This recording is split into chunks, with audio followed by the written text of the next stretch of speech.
Alrighty, so today we're going to be lighting some sparklers since it's the 4th of July. So let's go ahead and set them off.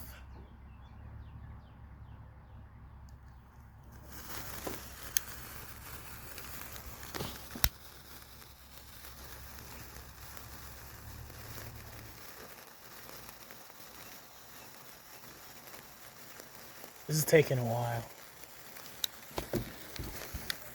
Oh, there's that one, as you can see. And here goes this one. Happy Independence Day, y'all.